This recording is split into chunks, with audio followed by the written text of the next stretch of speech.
नमस्कार, आप देख रहे हैं सुपर प्राइम टाइम। मैं हूं आपके साथ प्रीति रघुनंदन। सुपर प्राइम टाइम में हम आपको दिखाते हैं वर्ल्ड एक्सक्लूसिव ग्राउंड रिपोर्ट और ब्रेकिंग न्यूज। आज की बड़ी खबर, यूक्रेन में रूसी सेना का जबरदस्त हमला हुआ है। यूक्रेन के 132 इलाकों में भीषण हमला हुआ है। यूक्रेन के एयरफील्ड, ड्रोन डिपो पर अटैक की जानकारी है और रूसी हमले से यूक्रेन में बहुत बड़ी तबाही हुई है। ये इस वक्त की सबसे बड़ी खबर है। तो रूस इस वक्त यूक्रेन में जल थल नभ से जबरदस्त बारूदी वर्षा कर रहा है। यूक्रेनी प्रांत विनाश की बड़ी आग में जल रहे हैं। आज सुबह रूस ने यूक्रेन में जो हमला किया वो रूस के चंद बड़े हमलों में से एक माना जा रहा है। रूस ने 60 से ज्यादा मिसाइलों और 100 से ज्यादा ड्रोन दागकर यूक्रेन को दहला दिया है। रूस के टारगेट पर यूक्रेन के ऊर्जा ठिकाने और नेटो के हथियार गोदाम है। माना तो यह जा रहा है कि आज रात रूस के प्रतिशोध का दूसरा राउंड लॉन्च हो सकता है।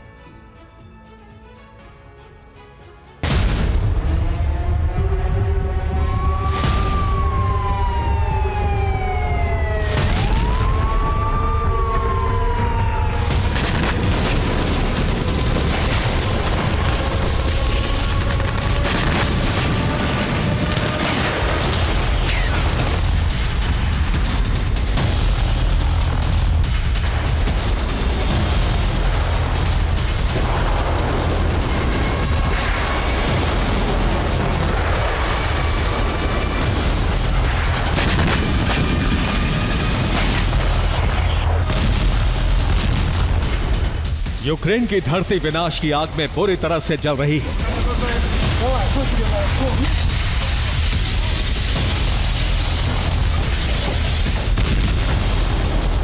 रूसी सेना ने प्रतिशोध लिया तो यूक्रेनी प्रांतों का ऐसा संहार हो गया।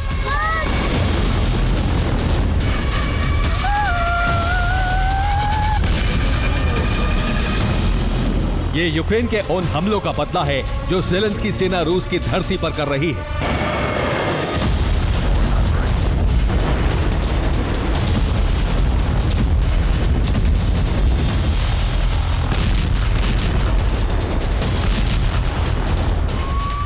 जलते शहर, भस्म होती इमारतें।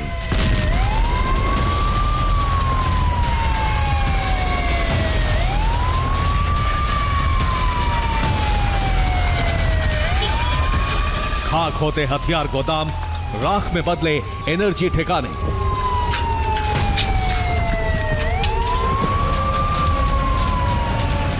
विनाश का यह भयावह मंजर इस बात का गवाह है कि यूक्रेन में बहुत बड़ा जलजला आ गया है।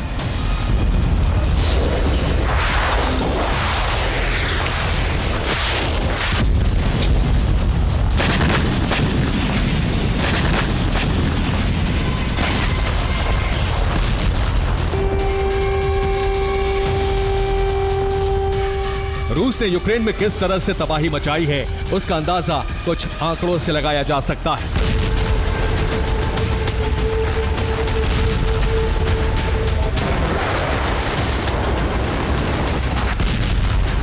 पुतिन सेना ने 5 घंटों तक यूक्रेन में बारूदी वर्षा की। रूस ने हमले के लिए 5 तरह के प्रक्षेपास्त्र का इस्तेमाल किया। यूक्रेन में रूस ने 60 से ज्यादा मिसाइलें फायर की, 100 से ज्यादा ड्रोन दागकर तबाही मचाई गई।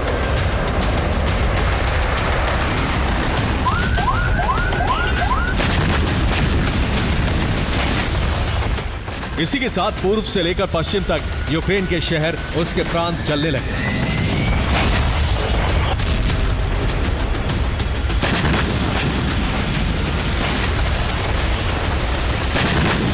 यूक्रेन में रूस का यह हमला 5 घंटे के अंदर अब तक का सबसे बड़ा हमला क्यों कहा जा रहा है, अब इसे समझिए।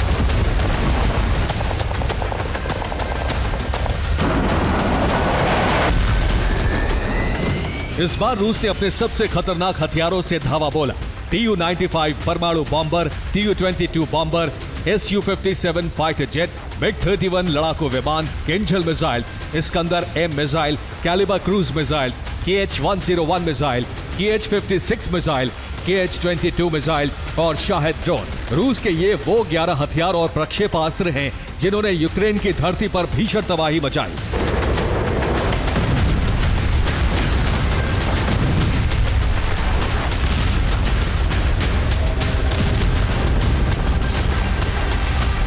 यूक्रेन के अंदर रूस ने विनाश का ये बड़ा सत्र क्यों शुरू किया, अब इसे समझिए। दरअसल 23 जनवरी की रात यूक्रेन ने रूसी प्रांतों में जबरदस्त हमले किए। यूक्रेन के इन हमलों के बाद पुतिन ने आधी रात को ही क्रेमलिन में आपात बैठक की, जिसमें यूक्रेन पर जवाबी हमले की रणनीति बनाई गई। पुतिन के आदेश के बाद ही बीती रात पुतिन सेना ने यूक्रेन की राजधानी कीव का दहन किया।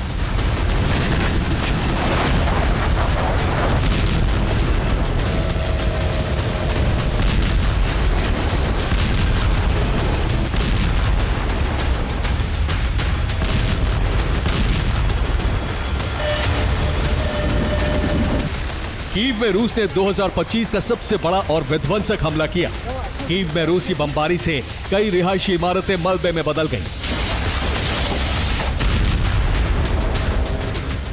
रूस की मिसाइल वर्षा से कारोबारी इलाके में भी आग लग गई। कीव में रूसी विस्फोट की वजह से आधा दर्जन लोग मारे गए।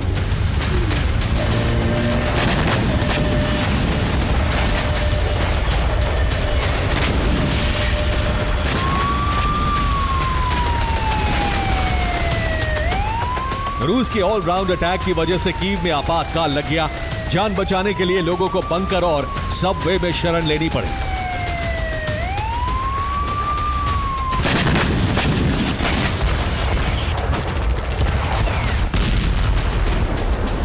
कीव समेत यूक्रेन के कई प्रांतों में इसलिए जबरदस्त तबाही हुई है क्योंकि पुतिन सेना ने इस बार जल, थल और नभ से एक साथ हमले किए। इसके बाद यूक्रेनी शहरों में विनाश की ऊंची और भयावह लपटें नजर आने लगी।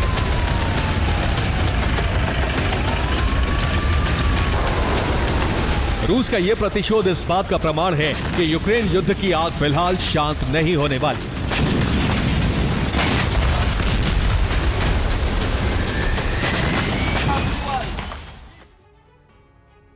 तो रूस ने यूक्रेन में किस तरह से कयामत की बरसात की, इसे समझिए। रूस के Tu-95 बॉम्बर आसमान में उड़े। उन्होंने यूक्रेन पर Kh-101 मिसाइलों की बरसात की।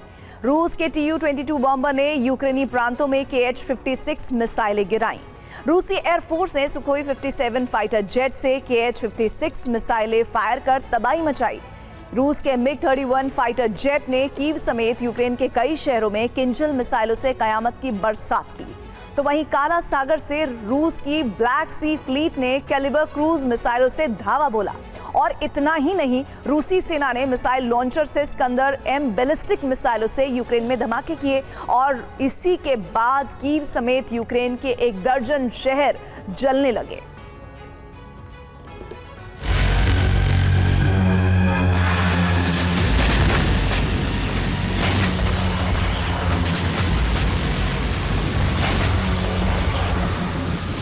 रूस ने कीव पर जो हमला किया है वो अब तक का सबसे बड़ा हमला माना जा रहा है।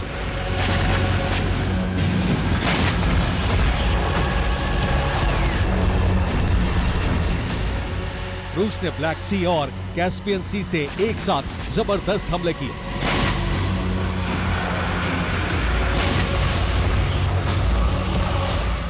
कीव में जब बमबारी हुई तब यूक्रेन के राष्ट्रपति वोलोदिमीर ज़ेलेंस्की ब्रिटेन में थे।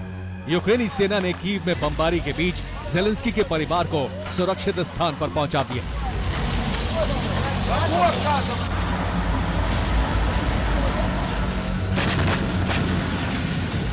कीव पर रूसी मिसाइल और ड्रोन वर्षा से यह भी साफ हो गया है कि कीव से अमेरिकी सुरक्षा कवच उतर चुका है।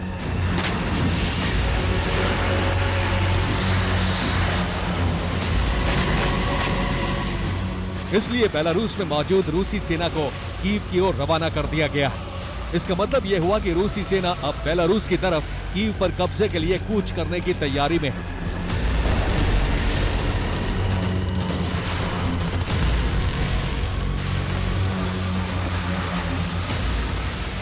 दरअसल इस वक्त बेलारूस में चुनाव हो रहे हैं। बेलारूसी सेना चुनाव में व्यस्त है, इसलिए फिलहाल रूसी सेना अभी कीव की घेराबंदी करेगी।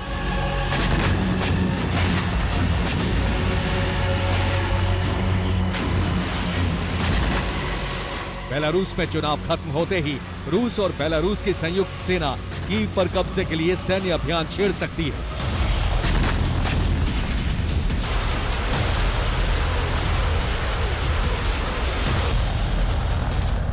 ज़ेलेंस्की और उनकी सेना को क्रेमलिन के खतरनाक प्लान की भनक लगी तो यूक्रेनी फोर्स ने रूस की धरती पर गुरिल्ला ड्रोन हमले शुरू कर दिए।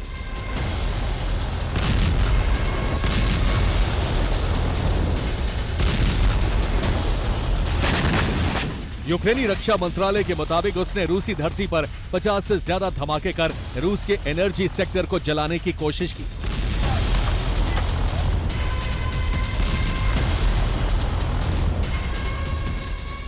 हालांकि रूस का दावा है कि उसने यूक्रेन के ज्यादातर ड्रोन को हवा में ही नष्ट कर दिया। यूक्रेन ने रूस के रियाजान में एक बार फिर से ड्रोन हमला किया। हमले से रूस की दूसरी ऑयल रिफाइनरी में आग लग गई।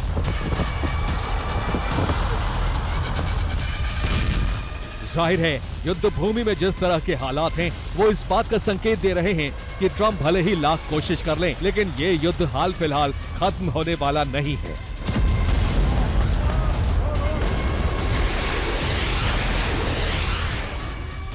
Bureau report TV9 Bharatvarsh. बड़ी खबर इस वक्त ये मिल रही है कि कुर्स्क में यूक्रेनी सेना का संहार हो रहा है और एक दिन में यूक्रेन को बहुत बड़ा नुकसान हुआ है। हमले में 360 यूक्रेनी सैनिक खत्म हुए हैं।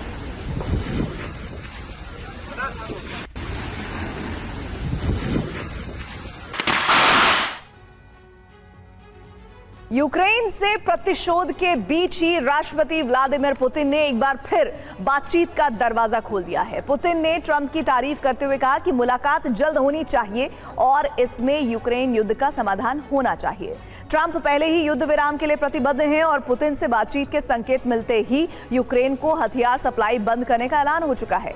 अब यूक्रेन के सामने युद्ध में टिके रहना ही संकट बन गया है। ज़ेलेंस्की के सामने अब दो ही विकल्प हैं, या तो यूक्रेन सरेंडर करे या युद्ध विराम किया जाए। दोनों ही हालात पुतिन के लिए फायदेमंद है। देखिए पुतिन और ट्रंप का सीक्रेट समझौता क्या है और यूक्रेन का भविष्य क्या हो सकता है।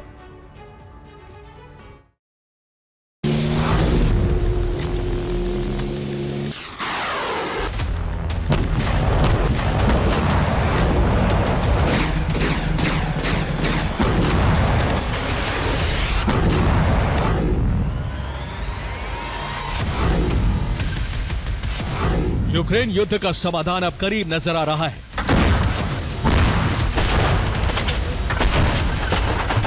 लेकिन यह समाधान यूक्रेन की अखंडता बचा पाएगा या नहीं, पूरे यूरोप को इस पर संशय है।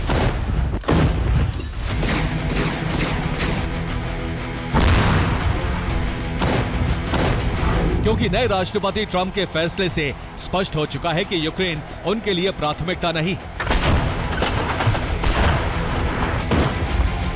ट्रंप प्रशासन ने विदेशी सहायता कार्यक्रमों पर रोक लगा दी है। इसका मतलब है कि यूक्रेन को अब हथियार नहीं दिए जाएंगे। इसके साथ ही हथियारों के लिए रिजर्व फंड भी नहीं दिया जाएगा। बाइडेन प्रशासन की ओर से जारी यूक्रेन फंड में 380 करोड़ डॉलर अभी बाकी हैं। प्रेसिडेंशियल ड्रॉडाउन अथॉरिटी के पास ये फंड मौजूद है। अब ये फंड भी यूक्रेन को नहीं दिया जाएगा।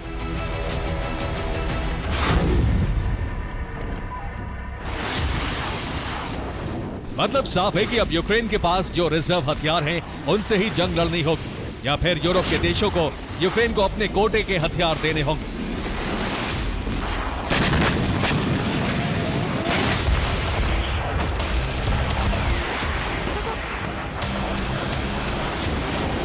दोनों ही सूरत में यूक्रेन लंबे समय तक युद्ध में नहीं टिक पाएगा। ट्रंप के इस रुख को रूस का समर्थन माना जा रहा है। यूरोप के देश ट्रंप के फैसले से नाराज हैं। ट्रंप के इस फैसले से उत्साहित रूस के राष्ट्रपति ने उनकी खूब तारीफ की है। पुतिन ने कहा है कि ट्रंप से जल्द मुलाकात होगी। यूक्रेन युद्ध के साथ साथ पेट्रोलियम के दामों पर भी चर्चा की जाएगी।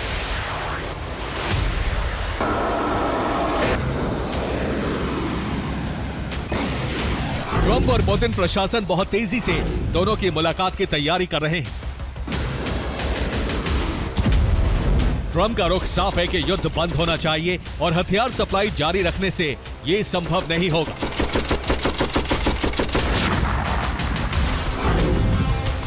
अब राष्ट्रपति ट्रंप ने भी कह दिया है कि ज़ेलेंस्की युद्ध विराम के लिए सहमत है।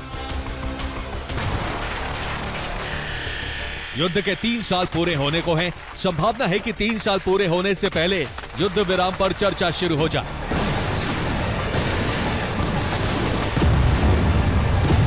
इन 3 साल में रूस ने 22% से ज्यादा यूक्रेन जीत लिया है और पुतिन का मकसद है यूक्रेन से पनपने वाले सीमाई खतरे को खत्म करना।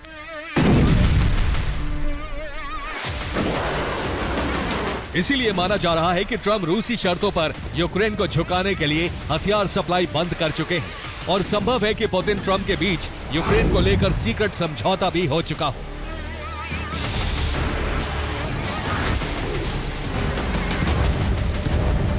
अगर रूसी शर्तों को माना गया तो यूक्रेन का भविष्य क्या हो सकता है, इसके बारे में जो अनुमान जताए जा रहे हैं उन्हें हम आपको दिखाते हैं।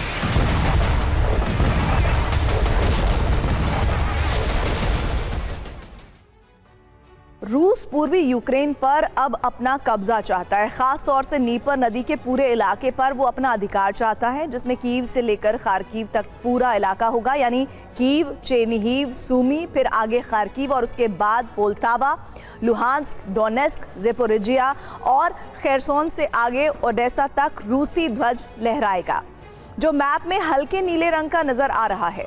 दूसरा भाग है मध्य यूक्रेन होगा, जिसमें नीपर नदी से पश्चिम की तरफ का इलाका शामिल है। ये एक स्वायत्त देश बनेगा, लेकिन यहाँ रूस के प्रभुत्व वाली सरकार बनाई जाएगी। इसके बावजूद रूसी क्षेत्र से 20 किलोमीटर दूर तक नो मिलिट्री जोन तैयार किया जाएगा। तीसरा भूभाग पश्चिमी यूक्रेन का होगा। रूस इसे हमेशा विवादित हिस्सा रखना चाहता है। यूक्रेन के इस हिस्से पर पोलैंड, स्लोवाकिया, हंगरी और रोमानिया के दावे होंगे। यहाँ विवाद जारी रहेंगे।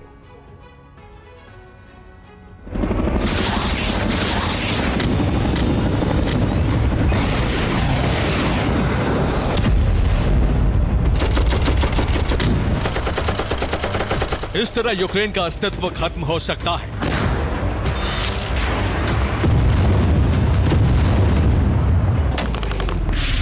और अगर ऐसा हुआ तो यूरोपियन यूनियन के लिए सबसे बड़ा संकट होगा। अमेरिका से यूरोप का भरोसा खत्म होता जा रहा है और अगर यूक्रेन वास्तव में खत्म होता है तो पुतिन की ये सबसे बड़ी सामरिक जीत होगी। ज़ेलेंस्की पर बातचीत का दबाव है और अब उनको अमेरिका से मदद मिलनी भी बंद हो चुकी है। ट्रंप के रुख के बाद नेटो भी मदद का हाथ पीछे खींच सकता है। इसीलिए रूस के अंदर लगातार हमले कर ज़ेलेंस्की नेटो को युद्ध में खींचने का प्रयास कर रहे हैं। लेकिन यह साफ है कि अमेरिका का रक्षा विभाग नेटो देशों को जंग में नहीं उतरने देगा। यूक्रेन को नई हथियार सप्लाई की सबसे ज्यादा संभावना ब्रिटेन और फ्रांस की तरफ से है।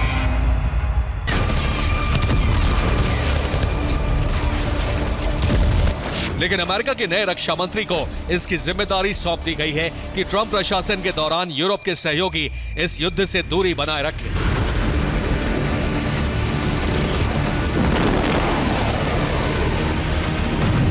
पीट हेग्सेथ फॉक्स न्यूज के मशहूर पत्रकार रहे हैं और रक्षा मंत्रालय के लिए ट्रंप ने उन्हें चुना है। पीट हेग्सेथ को रक्षा मंत्री बनाने का 3 रिपब्लिकन सीनेटर ने विरोध किया था। इसके बाद हुए मत विभाजन में 50-50% वोट पड़े। उपराष्ट्रपति जेडी वेंस के वोट से हेग्सेथ को जीत मिली। हेग्सेथ को जल्द यूरोप दौरे पर भेजा जा सकता है, जिसमें वो अमेरिका के सहयोगी देशों को ट्रंप के युद्ध विराम कार्यक्रम के लिए सहमत करेंगे।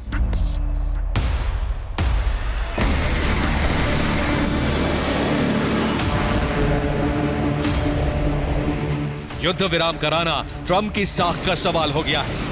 अब वो किसी भी कीमत पर यह सिद्ध करना चाहते हैं कि वो युद्ध रुकवा सकते हैं,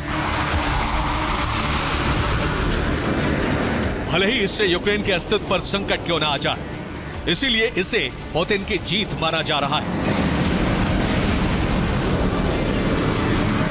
bureau report, TV9 Bharatvarsh.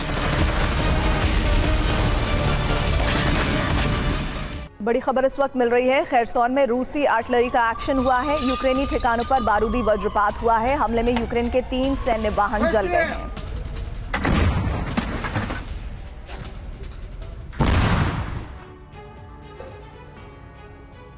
Trump ने राष्ट्रपति का पद संभालते ही अमेरिका फर्स्ट की नीति अपनाते हुए यूरोप को किसी भी तरह की मदद देने पर रोक लगा दी है। ट्रंप की सरकार ने सिर्फ इजराइल और मिस्र को मदद जारी रखने का ऐलान किया है। दूसरी तरफ ट्रंप ने यूरोपीय देशों में अमेरिकी सैनिकों की तैनाती को कम करने का भी फैसला कर लिया है। अब हमेशा से सुरक्षा और हथियारों को लेकर अमेरिका पर निर्भर रहने वाले देशों में हड़कंप है। डर ये कि पुतिन अब यूरोप से बदले का एक्शन शुरू कर सकते हैं। यूक्रेन हारा तो पुतिन का बाल्टिक और नॉर्डिक मिशन शुरू हो सकता है और मौजूदा दौर पुतिन के लिए रूस के विस्तार का एक बड़ा मौका लेकर आया है।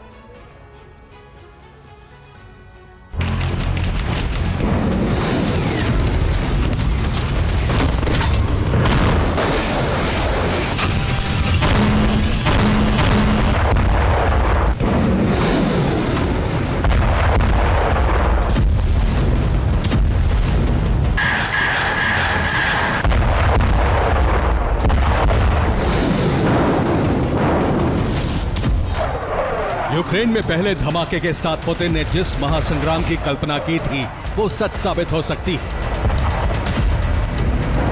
पुतिन ने युद्ध की शुरुआत से जो ख्वाब देखा है उसे अब हकीकत में बदलने का वक्त आ चुका है। वजह है ट्रंप का वही फैसला जिसका जिक्र वो बार बार चुनाव प्रचार में करते रहे। यूरोप के लिए फंडिंग बंद कर दी गई है। अमेरिका सिर्फ इजराइल की मदद करेगा। मिस्र को भी अमेरिका से मदद जारी रहेगी। यूरोप में तैनात सैनिकों में भारी कटौती होगी। रूस की जमीन पर धमाकों का दौर पिछले 15 दिनों से जारी है। रूस में जितने भी हमले हो रहे हैं वो अमेरिकी और यूरोपियन हथियारों से किए गए। अब ट्रंप ने अमेरिका को इस युद्ध से अलग करने की कोशिश की है, लेकिन यूरोप अब भी यूक्रेन के साथ है। ट्रंप सरकार आने के बाद अब दो तरह की स्थिति हो सकती है। पहला, रूस के सामने यूरोप में विस्तार का मौका है। दूसरा ये कि यूरोप भी यूक्रेन से खुद को अलग कर ले। पुतिन के दिमाग में क्या चल रहा है ये वो दुनिया को पहले ही बता चुके हैं।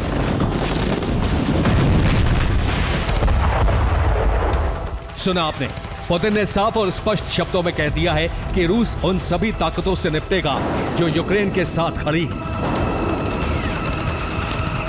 उन्हें हथियार सप्लाई कर रही हैं या फिर हथियार पहुंचाने में मदद कर रही हैं। और ये सब होगा यूक्रेन की हार के तुरंत बाद, जो अब बेहद करीब नजर आ रही है। और विशेषज्ञों के मुताबिक यूक्रेन में या तो सीज फायर होगा या फिर यूक्रेन यूरोप की मदद से युद्ध को आगे बढ़ाएगा। ऐसे में पुतिन यूक्रेन के मददगारों पर हमला कर सकते हैं। यूक्रेन को हथियार देने वालों पर प्रहार हो सकता है। रूस के पड़ोसी देशों को टारगेट किया जा सकता है। नेटो से बदला लेने को तैयार पुतिन के टारगेट और हथियार बहुत पहले से ही तैयार हैं। दरअसल पुतिन 1991 में बिखरे रूस का एकीकरण करना चाहते हैं। वो उन सभी देशों को रूस में मिलाना चाहते हैं जो उस वक्त यूएसएसआर में शामिल थे। आधे एशिया से आधे यूरोप तक फैले साम्राज्य को फिर से रूस में जोड़ना चाहते हैं। आपको दिखाते हैं रूस का विजय अभियान कैसे और कहां से शुरू हो सकता है और यूक्रेन से शुरू हुए जंग का विस्तार कहां तक हो सकता है।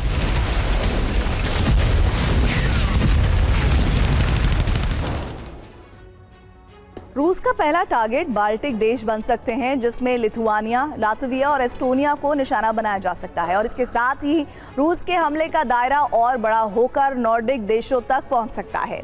रूस के हमले का खतरा नॉर्वे, फिनलैंड, स्वीडन तक को है। रूस का तीसरा टारगेट पोलैंड है। रोमानिया और डेनमार्क जैसे देश भी हो सकते हैं, लेकिन बड़े देशों से बदला लेने के लिए युद्ध का दायरा ब्रिटेन, फ्रांस और जर्मनी तक फैल सकता है, क्योंकि इन्हीं देशों ने यूक्रेन को हथियारों की सप्लाई की है। नेटो से जंग की तैयारी बहुत पहले ही हो चुकी है। नॉर्थ सी में रूस के वॉरशिप हैं, यहाँ से यूरोप के जर्मनी, इटली, ब्रिटेन पर वो हमला कर सकता है। आर्कटिक सागर से रूस नॉर्डिक देशों पर हमले की तैयारी में है। भूमध्य सागर में भी रूस के वॉरशिप तैनात हैं और यहाँ से अमेरिकी नेवी बेड़े पर हमले कर सकते हैं। कैस्पियन सागर और बाल्टिक सागर में भी रूस ने सेना तैनात कर दी है। एशिया के मोर्चे पर प्रशांत महासागर और जापान सागर में रूसी सेना मौजूद है। जापान सागर में चीन के जहाज भी रूस के साथ मौजूद हैं। 12 часов 10 минут.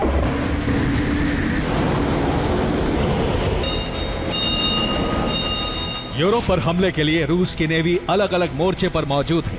अब तैयारी जमीन पर भी जारी है।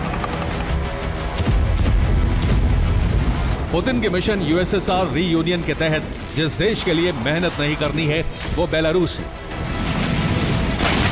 लेकिन यूरोप की दिशा में बढ़ रहे कदम कई देशों को युद्ध में झोंक सकती है। रूस के पड़ोसी फिनलैंड की खुफिया एजेंसी ने इसकी रिपोर्ट दी है।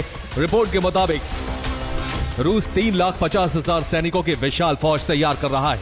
फिनलैंड के करीब 50,000 सैनिकों की तैनाती हो रही है। यूक्रेन में युद्ध खत्म होते ही फिनलैंड पर प्रहार हो सकता है। फिनलैंड ही नहीं, रूस संपूर्ण बाल्टिक पर एक साथ प्रहार कर सकता है।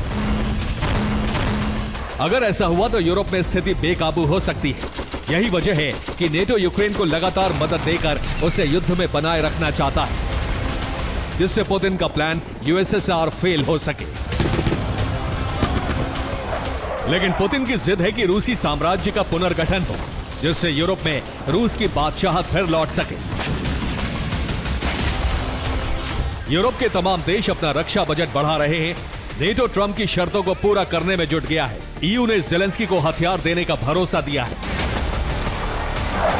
माना जा रहा है कि अब रूस यूक्रेन जंग की पूरी देखरेख नेटो प्रमुख करेंगे। लेकिन सबसे बड़ा सवाल है कि क्या नेटो देश यूक्रेन की जरूरतों को पूरा कर सकेंगे।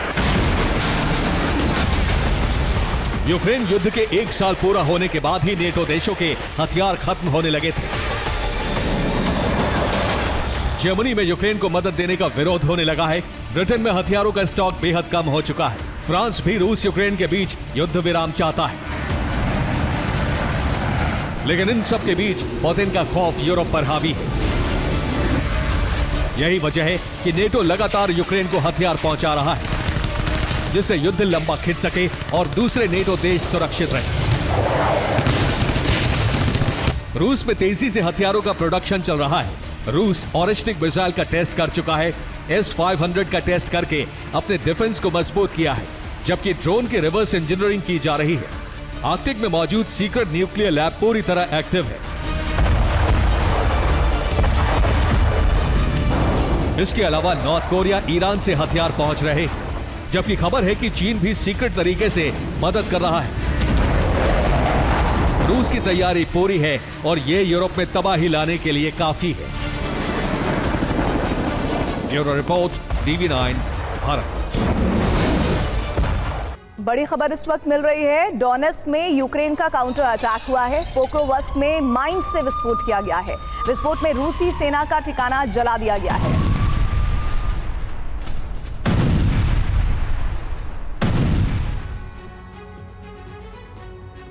चुनावों के दौरान डोनाल्ड ट्रंप ने वादा किया था कि वो यूक्रेन युद्ध को खत्म कर देंगे, लेकिन अब इस युद्ध की आग अरब तक फैल सकती है। दरअसल ईरान ने समंदर में बड़ा युद्ध अभ्यास शुरू कर दिया है। ईरान यहां अमेरिकी युद्धपोतों को तबाह करने के लिए ड्रिल कर रहा है और इस ड्रिल की वजह ईरान के परमाणु संयंत्रों पर होने वाले हमले का डर माना जा रहा है। हालांकि रिपोर्ट्स ये भी हैं कि ईरान ने पुतिन के इशारे पर युद्ध अभ्यास किया है। सवाल है, क्या अरब की सबसे बड़ी जंग शुरू होने वाली है? इस रिपोर्ट में देखिए।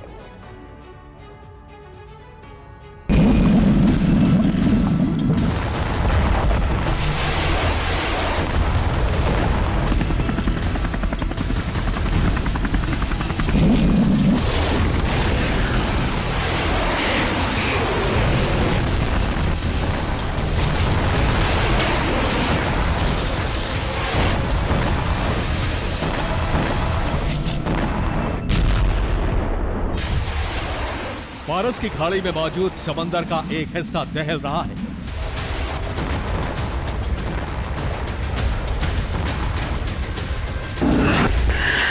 समंदर के इस इलाके में इस वक्त जबरदस्त बारूद बरस रहा है।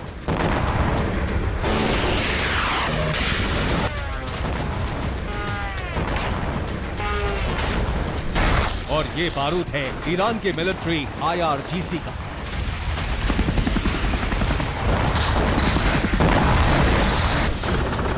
ईरानी नौसेना के हेलीकॉप्टर और यूएसवी कामिकाज़े ड्रोन दुश्मन सेना में तबाही मचाने की प्रैक्टिस कर रहे हैं। फारस की खाड़ी में ईरान का युद्धाभ्यास जारी है। बुशहर और खुजेस्तान प्रांत के पास ईरान के 2000 से ज्यादा नौसैनिक ड्रिल कर रहे हैं। वहीं हॉर्मुज की खाड़ी के पास भी IRGC का युद्धाभ्यास जारी है। हेलीकॉप्टर, कामिकाज़े, यूएसवी और मिसाइलों के जरिए डमी टारगेट्स को निशाना बनाया जा रहा है।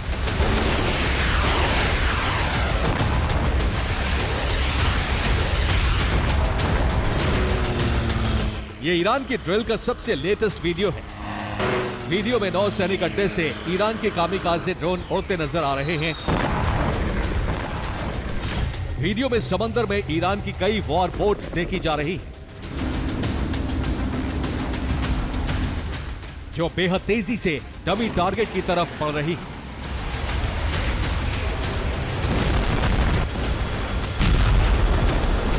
युद्धाभ्यास में ईरान के हेलीकॉप्टर भी शामिल हैं। ईरान के इस युद्धाभ्यास की वजह डोनाल्ड ट्रंप का एक बयान माना जा रहा है, जिसे उन्होंने 48 घंटे पहले दिया था। इस बयान में ट्रंप ने ईरान के परमाणु संयंत्रों पर हमला नहीं करने की बात से इनकार नहीं किया था।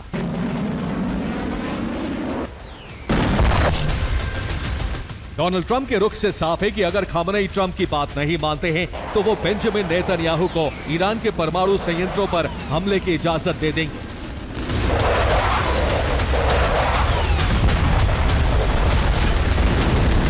अगर ऐसा होता है तो अरब में अब तक की सबसे बड़ी जंग शुरू हो जाएगी।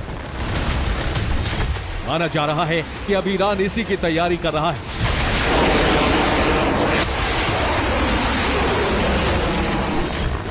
इस युद्धाभ्यास के जरिए खामनेई की सेना असिमेट्रिक वॉरफेयर की ट्रेनिंग कर रही है।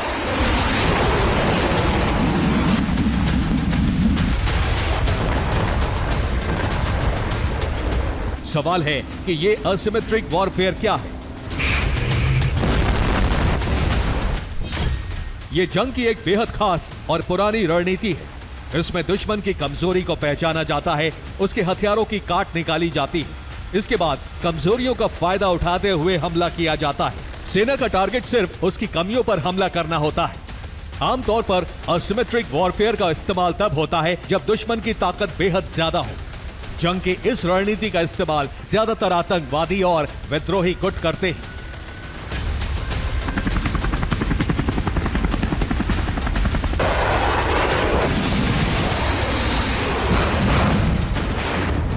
खामनेई ये जानते हैं कि समंदर में अमेरिका की ताकत उसके विशाल नौसैनिक बेड़े हैं, लेकिन अमेरिका के पास छोटी वॉर बोट्स की बेहद कमी है। ऐसे में ईरान ज्यादा से ज्यादा छोटी वॉर बोट्स तैयार कर रहा है। हाल ही में एक वीडियो भी सामने आया था जिसमें ईरान ने अपने ग्राउंड नौसैनिक अड्डे को दिखाया था। इस वीडियो में ईरान की कई वॉर बोट्स देखी गई थी।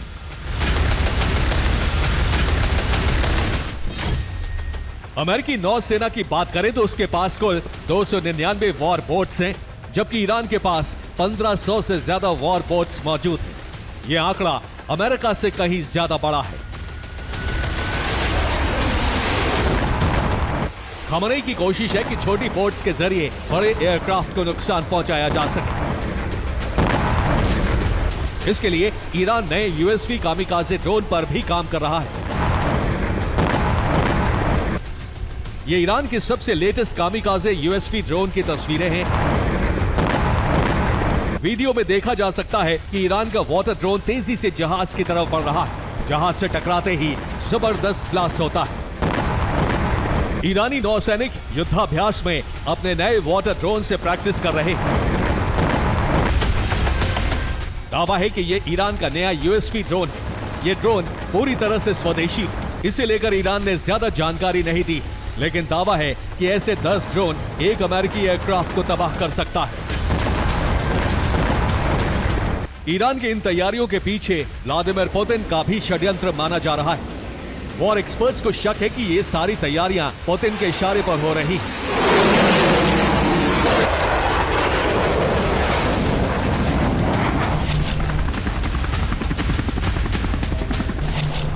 दरअसल डोनाल्ड ट्रंप ने सत्ता संभालने के बाद यूक्रेन युद्ध खत्म करने का दावा किया था, लेकिन पुतिन सीज़फायर के पक्ष में नहीं दिख रहे।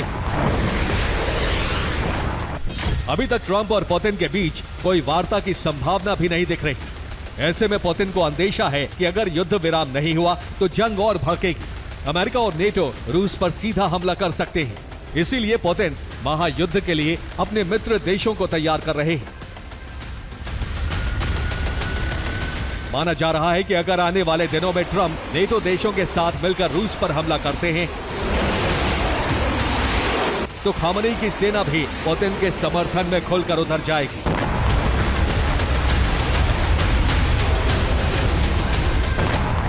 और अगर ऐसा हुआ तो दुनिया में महायुद्ध को कोई नहीं टाल पाएगा। Bureau report, TV9 Bharatvarsh. 48 घंटे के अंदर कुर्स्क की लड़ाई 180 डिग्री बदल गई है। कुर्स्क में न सिर्फ रूसी सेना को बड़ा नुकसान पहुंचा है, वहीं कुर्स्क में रूस के लिए जंग लड़ रही उत्तर कोरिया की सेना को भी बहुत जख्म पहुंचा है। यूक्रेन के हमले में उत्तर कोरिया के 4000 सैनिकों के मारे जाने की रिपोर्ट है। इस बात से क्रोधित किम जोंग ने यूक्रेनी सेना के संहार के लिए कुर्स्क में छद्म हथियार भेज दिया है।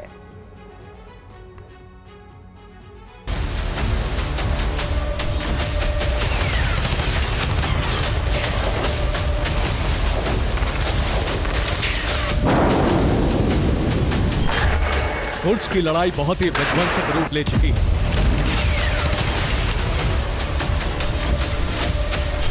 कुर्स्क को जीतने के लिए रूसी और उत्तर कोरिया के सैनिकों ने नया अभियान लॉन्च कर दिया है।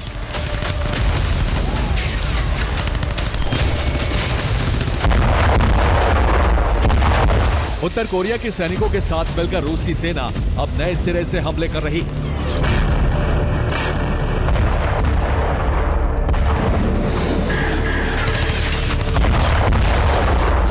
रूस को कुर्स्क की जंग जितवाने के लिए किम ने अब छल युद्ध शुरू कर दिया है।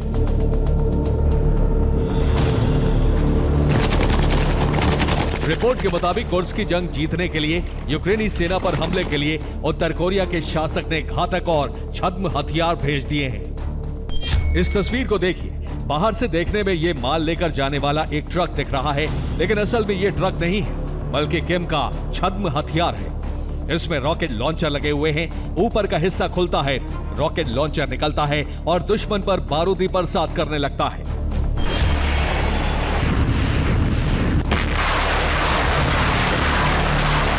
रिपोर्ट के मुताबिक किम जोंग ने कुर्स्क में इसी हथियार को भेज दिया है। अब यूक्रेनी फोर्स पर इसी छद्म हथियार से हमले का प्लान है।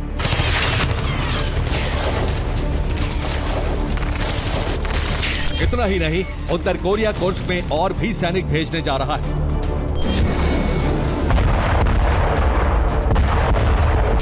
किम ने यह फैसला तब किया जब यूक्रेन ने कुर्स्क में उसके 4000 सैनिकों का खात्मा कर दिया। इस बात से भड़के किम ने न सिर्फ सैनिक भेजने का फैसला किया है, बल्कि छद्म हथियार से हमले का भी आदेश दे दिया है।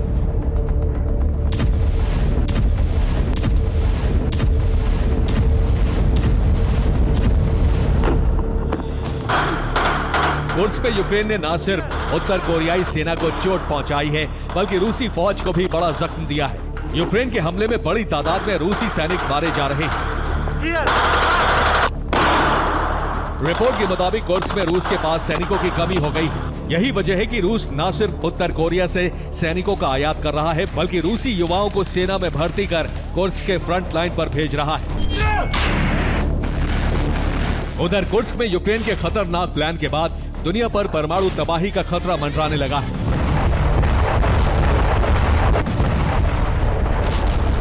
यूक्रेनी सेना ने पूरा जोर कुर्स्क एटमी प्लांट में विस्फोट करने पर लगा दिया है। रूस यूक्रेनी सेना को ऐसा करने से रोकने में लगा है।